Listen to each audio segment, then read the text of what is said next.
Putin का ऐलान NATO पर हमला।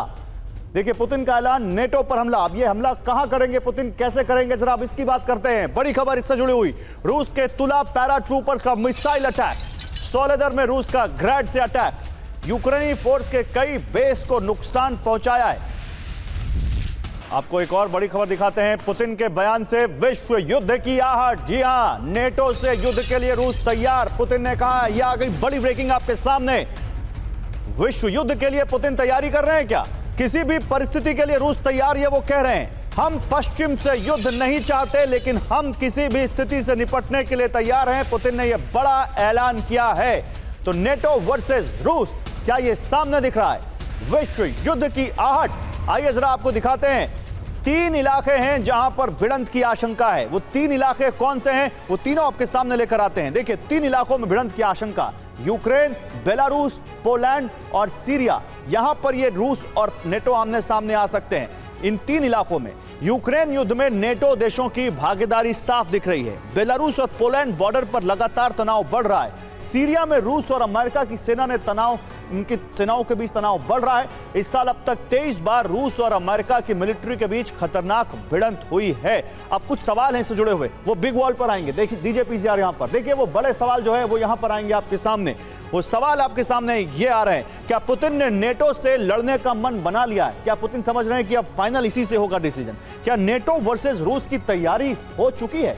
और क्या इसलिए न्यूक्लियर वेपन्स बेलारूस में तैनात कर दिए गए हैं?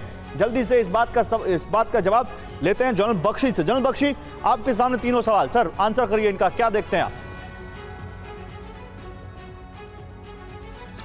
जी, एक संभावना बन रही है ये जो युद्ध के एक्सपैंड होने की, और जहां तक मेरा अंदाज है ये युद्ध एक्सपैंड होगा पोलैंड की तरफ, और जो कॉरिडोर है जो कि लिथुआनिया पोलैंड के बीच से कालिनिनग्राड को जाती है।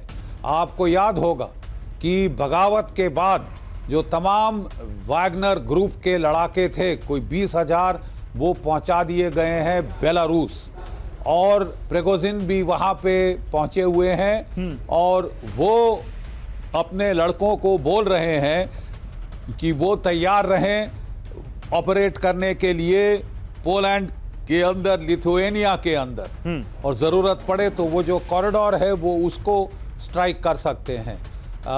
एक तरीका है कि वो मेन असॉल्ट करें, दूसरा है कि वो कमांडो रेड्स करें, कि अगर यूक्रेन और सीआईए वो अंदर जाके ऑपरेट कर सकते हैं, रूस के अंदर ये ड्रोन स्ट्राइक्स करा सकते हैं जी सर, तो उसी के चलते वो कह रहे हैं कि हमें भी अधिकार है कि हम भी पोलैंड के अंदर जाके स्ट्राइक करें।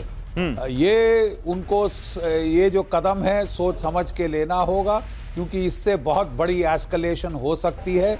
लेकिन अगर वो युद्ध को समाप्त कराना चाहते हैं तो शायद उसका एक तरीका होगा कि इसको पहले एस्केलेट किया जाए, वो दहशत में दुनिया आए, 3rd वर्ल्ड वॉर की, न्यूक्लियर वॉर की, तभी ये युद्ध समाप्त होगा। मेरा तो अंदाज है कि अगस्त के मिडल या एंड तक ये जो है लड़ाई का फैसला यूक्रेन में काफी दर्जे तक हो जाएगा।